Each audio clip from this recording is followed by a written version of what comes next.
Let me tell you something important. You can read all the self-help books in the world, binge every motivational video on YouTube, and tell yourself, I love me, 100 times in front of the mirror. But if you don't get this one thing, the love you're searching for will always feel just out of reach. This isn't just another theory. I'm not here to give you fluff or quotes that sound good. I'm here to give you the key, something Carl Jung discovered that most people never truly understand. But if you do, it will change the way you relate to yourself and everyone around you, forever.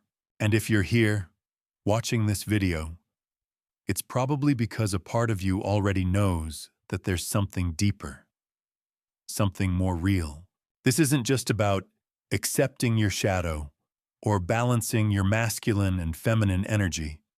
You've heard that before. No, this is about taking those deep psychological ideas and turning them into action, real change. Because by the time we're done here, you won't just understand why you've been struggling to feel loved. You'll have a practical path forward. A strategy. One that can radically shift your relationship with yourself, and as a result, your relationships with others. So here's where we start. Your relationships aren't random. Who you're attracted to, who irritates you, who breaks your heart. All of it is a mirror. Let's go back to the last person who made you feel something intense, whether it was deep love or deep frustration. That person wasn't just a side character in your story. They were a mirror, reflecting back something within you that still needs to be seen. Maybe you keep falling for people who make you feel insecure. Or maybe you're always clashing with people who are arrogant, loud, or controlling. The question is not, why are they like that? The real question is, what are they showing me about myself? Carl Jung called this the relational mirror. It's deeper than most people realize. Whenever someone triggers a strong emotional reaction in you, especially if it feels disproportionate to what's actually happening, you're likely not responding to them. You're responding to a hidden part of yourself, something buried in your unconscious, something you've pushed away. That's what Jung called the shadow. Start paying attention to the patterns in your relationships. Do you always attract the same kind of person? Or maybe you avoid certain people like the plague. Both are clues. Both are mirrors. Both are opportunities to grow. See, attraction and repulsion are just two sides of the same coin. They're both showing you something crucial about your inner world. When you feel drawn to someone, ask yourself, what do I admire about this person? Is it their confidence? Their freedom? Their spontaneity? Chances are, those are qualities you want to express in yourself, but haven't fully allowed. On the flip side, when someone irritates the hell out of you, ask, what exactly bothers me about them? It might be arrogance, or selfishness, or emotional neediness. Now ask, is there a part of me that holds that same trait? Maybe you react so strongly to arrogance because deep down, you fear being seen as arrogant. Or maybe, truthfully, you struggle with a superiority complex you've been too ashamed to admit. This kind of awareness? It's not easy. It's not comfortable. But it's life-changing. You've got to be radically honest with yourself. You have to be willing to look at the parts of yourself you've tried to keep hidden, even from your own awareness. And when you do, something incredible happens. That's where true healing begins. In fact, the most difficult relationships you've had in your life? They might have been your greatest teachers. That friend who constantly triggered your insecurities. That partner who left you feeling not enough. That coworker who pushed every one of your buttons. None of them were coincidences. Carl Jung would say they were karmic messengers, sent not to punish you, but to help you grow, to help you integrate what's been left out of your self-image. And just as other people mirror parts of you, you mirror parts of them. When someone lashes out at you, they're not always reacting to you. They're often reacting to the part of themselves they see reflected back. Understanding this gives you power. Not power over others, power over your own reactions. You stop taking things so personally. You stop lashing out or shutting down. And instead, you respond with understanding, compassion, self-awareness. Because the goal here is not just to notice your patterns, it's to transform them. Every time you recognize a familiar reaction in a difficult relationship, whether it's defensiveness, jealousy, fear, or shame, that's a signal. It's showing you what needs to be healed. And the more you integrate those hidden, denied parts of yourself, the less control they have over your relationships. Over time, you'll notice something amazing. The people who used to trigger you don't trigger you anymore. The same kind of toxic relationship you used to attract, it just doesn't show up.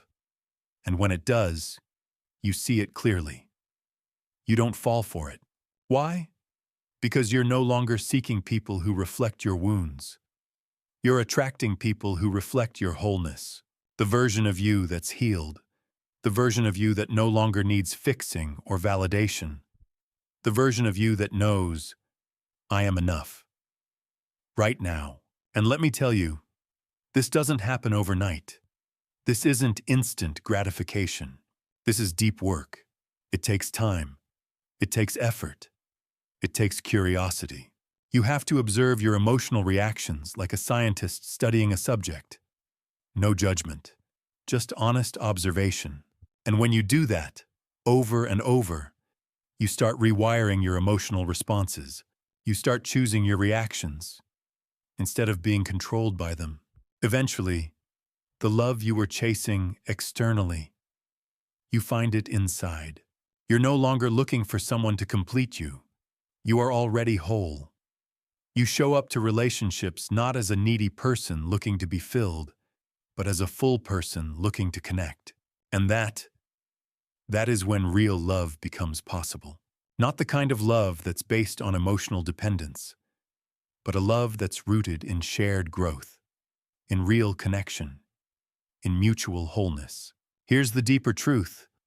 The part of yourself you're still rejecting, that's the same part that's sabotaging your relationships. Until you embrace it, until you accept everything that you are, you will keep projecting your insecurities onto the people around you. And the pattern will keep repeating. But the moment you say, yes, I see this part of me, I accept it, I will not hide from it anymore, that's the moment you take your power back. Integration doesn't mean becoming perfect. It means becoming whole.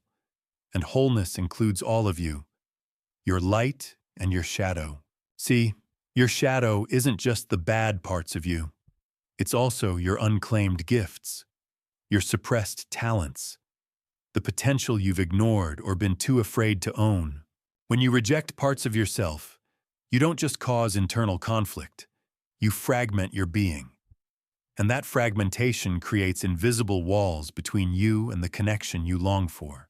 You start seeking in other people what you haven't accepted in yourself. But when you finally embrace every part of you, without shame, without fear, you stop chasing love as something external. You become love. And when you are love, connection becomes effortless. The truth is, every time you harshly judge someone else, you're staring straight into a mirror. That annoying trait you can't stand in others? It's often a reflection of something inside of you that you haven't yet accepted. So the next time someone really gets under your skin, pause and ask yourself, what am I really reacting to here? Is this a trait I've denied in myself? Or is this a quality I haven't yet developed but desperately want to? That's where the gold is. Those intense reactions are not random. They are maps. Maybe you get triggered by vulnerability. Not because you're heartless, but because deep down, you fear being seen as fragile. Or maybe you roll your eyes at people who are ambitious and loud about their success. Why? Because you haven't yet given yourself permission to want success, or believe that you deserve it. The shadow shows up in your romantic life too. We're often drawn to people who express the very things we've repressed.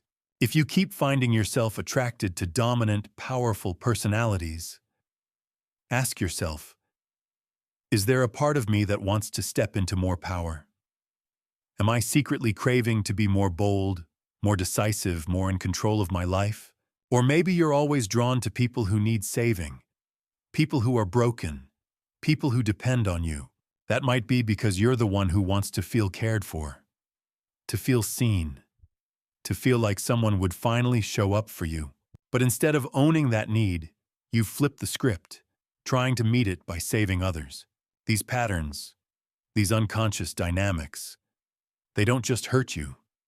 They sabotage your relationships. Maybe you fear being abandoned, so you push people away before they get the chance to leave. You build walls. You test them. You create distance. Or maybe you're terrified of being controlled. So anytime your partner makes a suggestion, even a reasonable one, you rebel. You reject. You shut down. These aren't just habits. They're defense mechanisms created by parts of you that never felt safe. This is your unintegrated shadow, running the show behind the scenes. But here's the good news. Once you become aware of it, you can change it. And it starts with courage. You've got to be brave enough to look at yourself without judgment. When something or someone triggers you, instead of blaming or reacting, ask, where does this live inside of me? Not to shame yourself, but to understand yourself, to know yourself more deeply. And it's not just about insight, it's also about expression. If you've suppressed your creativity for years, it's time to find a space where you can create freely. If you've denied your need for connection, it's time to allow yourself to be vulnerable with people who've earned your trust. Because when you give those lost parts of yourself room to breathe, they stop sabotaging you. They transform. They become your power. Try this. Write a letter to your shadow. Yes, really. Acknowledge that it exists. Thank it for trying to protect you. Let it know, I'm ready to see you. I'm ready to accept you. I'm ready to bring you home. That kind of internal dialogue, it's the beginning of a whole new relationship with yourself. Here's the paradox. The more you accept the ugliest parts of you, the more luminous you become. The more you embrace your imperfections, the more authentic you are.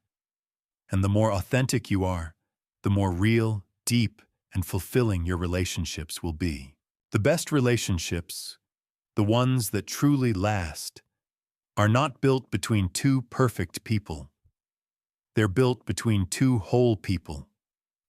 People who have integrated their darkness and their light. People who no longer need someone to complete them because they come to the relationship already complete. When you do this work, you stop projecting your fears onto other people. You stop expecting them to fix you, rescue you, or fulfill something that's missing. And when conflict happens, and it will, you don't ask, who's right? You ask, what is this situation trying to teach me about myself? Maybe you find yourself getting unusually defensive over a simple comment. Is that defensiveness covering up an old insecurity? Is there a wound there that hasn't healed? Or maybe you always need to control every detail of the relationship. Why?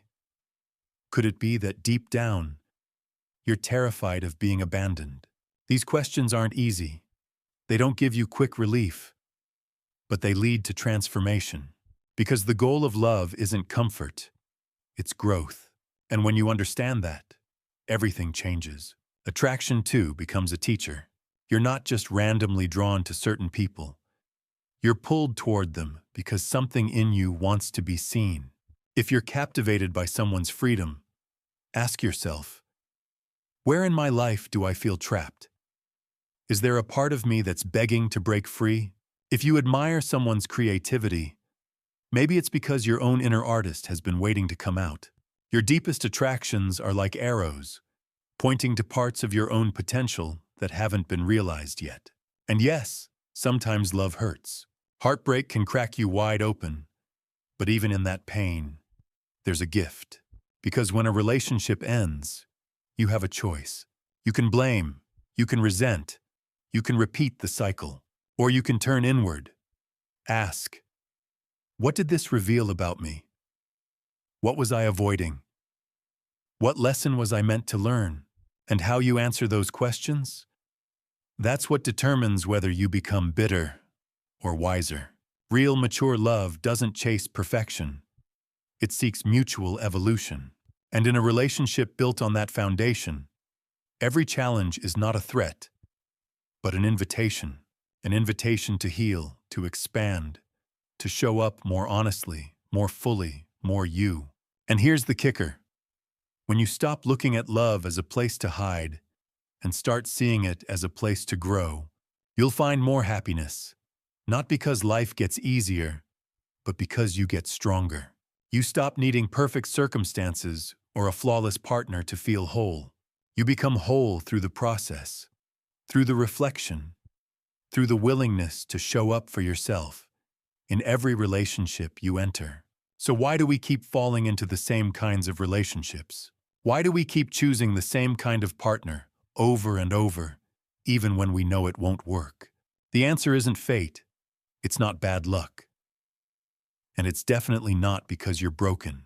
It's because your subconscious is running the show.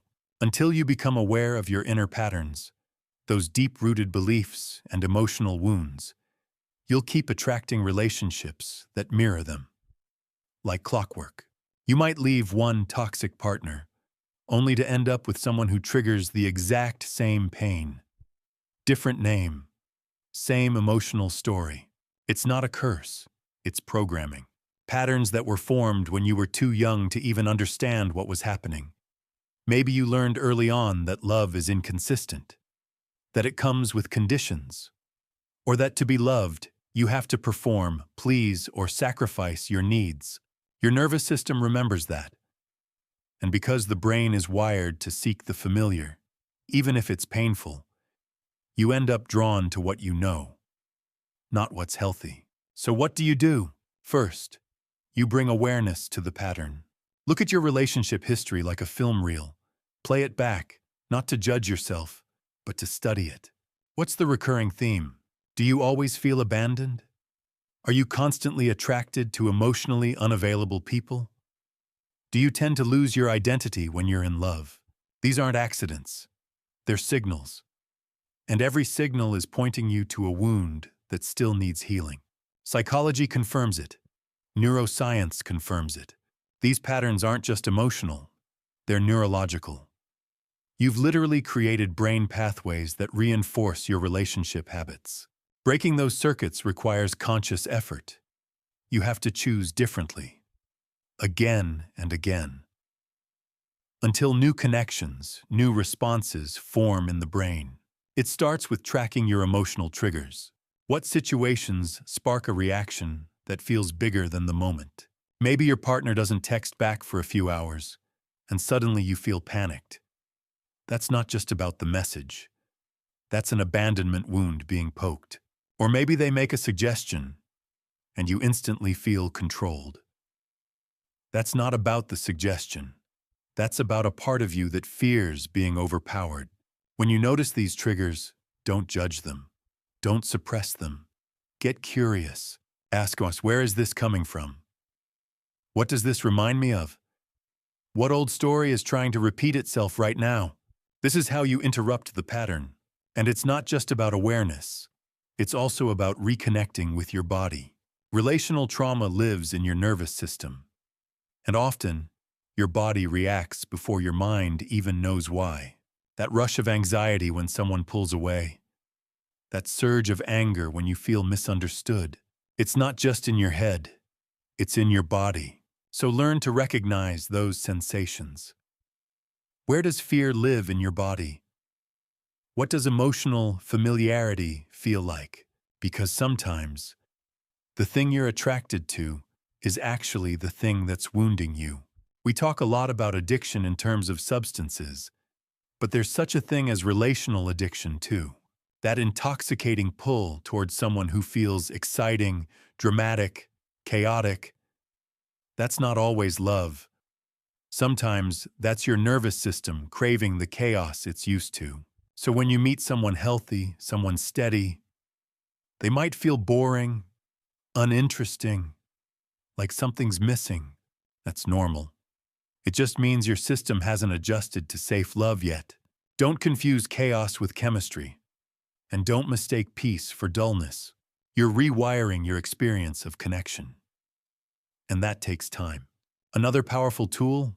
Boundaries. Set clear boundaries, with others and with yourself. If you've always said yes to keep the peace, start saying no where you need to. If you've always chased love when it pulls away, practice staying still. Let it come to you.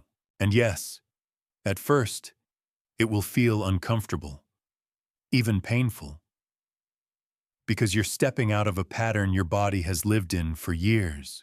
But every time you choose differently, every time you stop, breathe, and respond instead of reacting, you're laying down new neural pathways.